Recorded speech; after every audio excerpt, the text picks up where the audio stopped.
বিয়ে হয়েছে গত মাসে, এই 1 বছর পূর্ণ হলো। আর এবছরে এই প্রথম আমি একা একা বাড়ি গেলাম। এর আগে যতবার গেছি হয় বরের সঙ্গে অথবা শ্বশুর মশাই দিয়ে গেছে।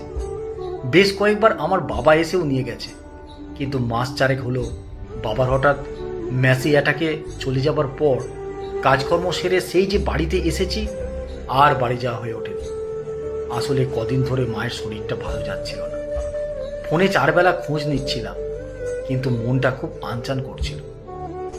আমার এই অস্থিরতা লক্ষ্য করে শাশুড়ি মা আগের রাতে বললেন, বুঝলে বৌমা, তুমি কালকেই বাড়ি চলে যাও। মায়ের শরীরটা অতটা খারাপ, এ সময় তুমি তো মেয়ে, তোমার যাওয়া দরকার, সেবা যত্ন করার দরকার। মেয়ে হিসেবে তোমার কিন্তু একটা কর্তব্য আছে, আর এই অসময়ে আমাদেরও উচিত তোমাকে বাড়ি পাঠিয়ে দেওয়া। বর অফিস থেকে ফিরলে ওকে বললাম, কাল একটু বাড়ি যাব, বুঝলে, মায়ের শরীরটা না বেশ খারাপ হয়েছে। আর শাশুড়ি মাও বলল ঘুরে আসতে। তুমি অফিসে যাওয়ার পথে আমাকে একটু ছেড়ে দেবে? উত্তরে আমার স্বামী বলল, অবশ্যই যাবে। আর শুধু দেখতে গিয়ে তো লাভ নেই, কদিন থেকে আসার মতো প্রিপারেশন নিয়েই যাও। একেবারে মাকে সুস্থ করে তবেই ফিরবে। এই বাড়ির চিন্তা তোমাকে করতে হবে না। আর তুমি তাহলে অফিস যাওয়ার সময় আমাকে নামিয়ে দিও। কিন্তু আমার স্বামী বলল, কেন?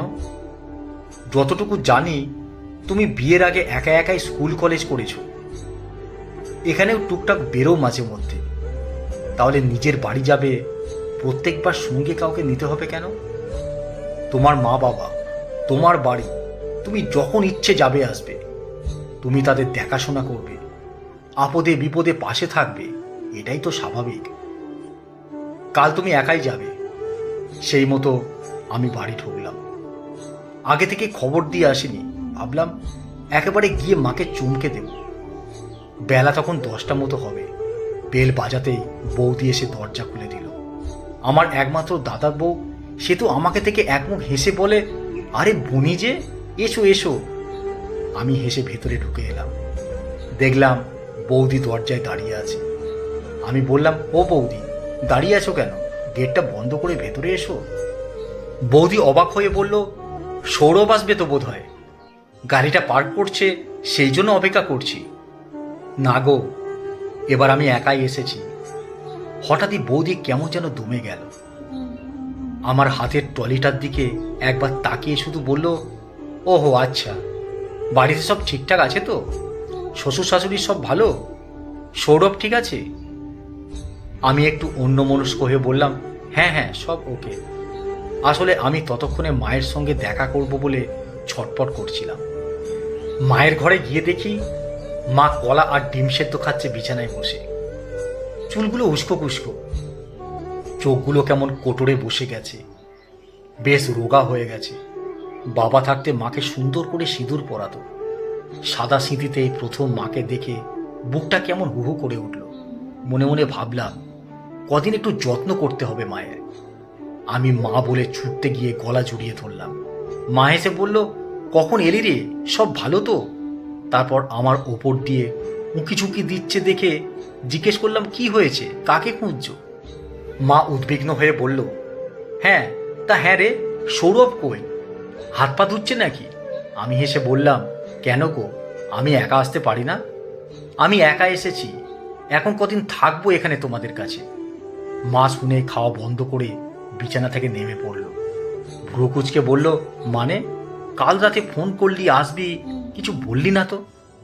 সৌরভও কিছু বলল না, বিয়ানও তো ফোন টোন কিছু করেনি। কি হয়েছে বলতো ঠিক করে?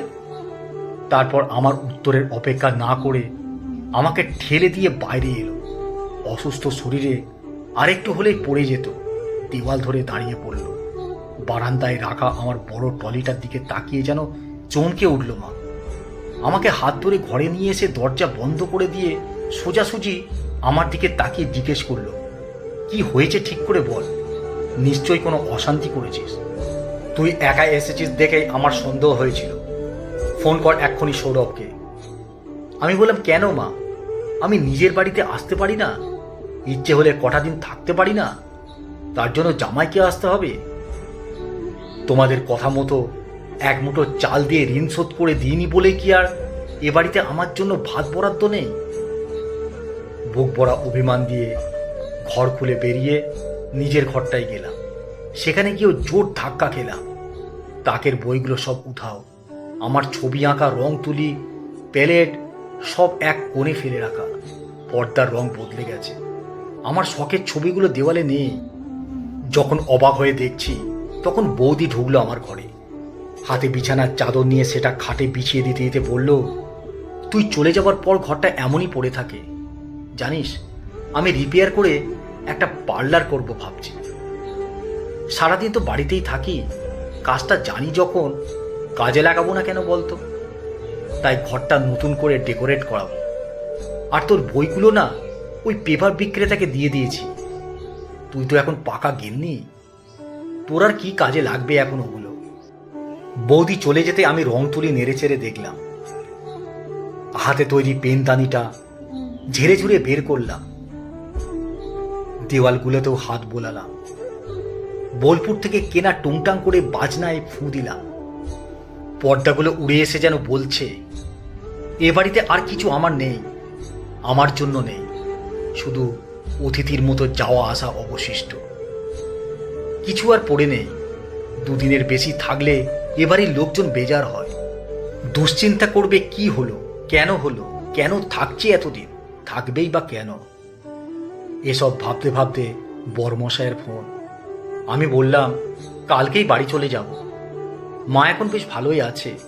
সে বলল, তা গেছো যখন দুদিন থেকেই এসো না, মনটা ভালো লাগবে, আমি গিয়ে নিয়ে আসবো তখন।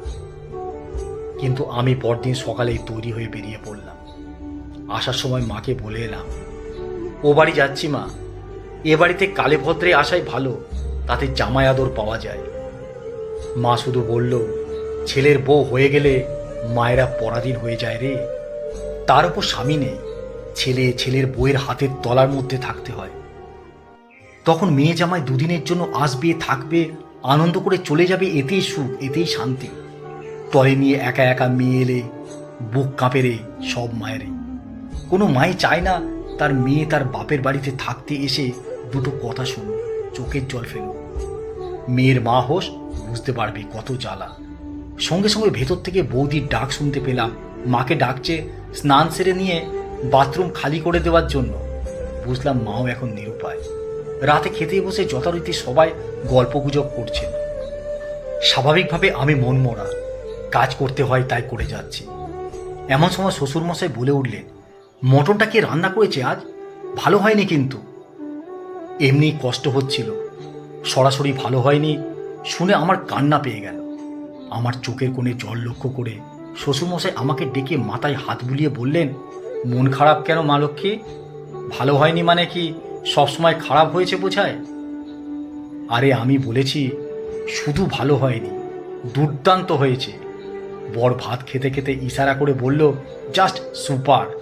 তারপর শ্বশুর মশাই জিজ্ঞেস করলেন, বৌমা তুমি তো বেশ কদিন থাকবে বলে বাড়ি গেলে, আজই চলে এলে যে? মায়ের বাড়ি ওইটুকুই ভালো বাবা, বাড়ি ছেড়ে থাকতে ভালো লাগে না।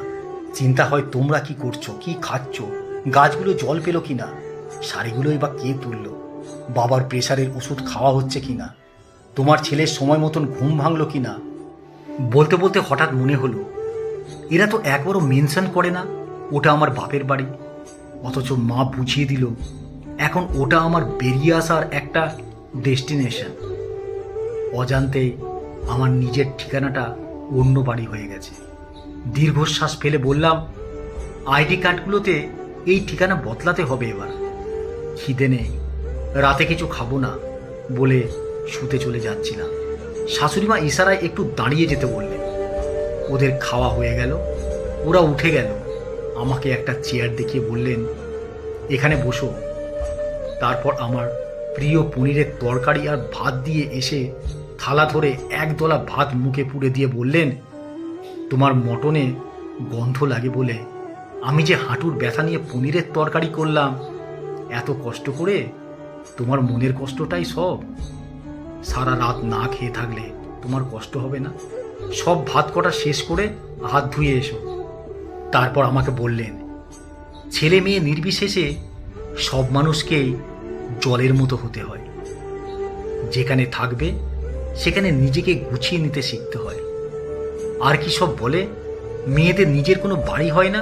কে বলেছে হয় না? নিজের করে নিতে পারলে নিজের বাড়ি হয়। এটাই তোমার বাড়ি। এখানে তোমার অধিকার সবচেয়ে বেশি, তোমার দাবিও সব থেকে বেশি। মায়ের ওপর অভিমান করো না। বৌদির মতো তুমি ওই বাড়িটা নিজের পছন্দ মতো, নিজের ইচ্ছে মতো গুছিয়ে নাও না। মায়ের বাড়িটা মাঝে মাঝে যাওয়ার জন্য, খাওয়া দাওয়ার জন্য খুব অসুবিধা হবে কি? আমার তখন চোখের কোণে জল, অথচ মনটা কেমন হালকা হয়ে গেছে। এত জোর দিয়ে আমার বাড়িটাকে চিনিয়ে দেওয়ার জন্য মাকে একটু জড়িয়ে ধরতে গেলাম। মা কাপড় রাগ দেখিয়ে বলল, এঁটো মুখে এসব করতে এসো না তো, যত সব আদিক্ষেতা। সবসময় শাশুড়ি কথাটা জুড়ে না দিয়ে দু এক সময় প্রাণ খুলে মানুষটাকে মা বলেও তো বলা যায়, বিশেষ করে যে আমাদের নিজের মেয়ে মনে করে যত্ন করে।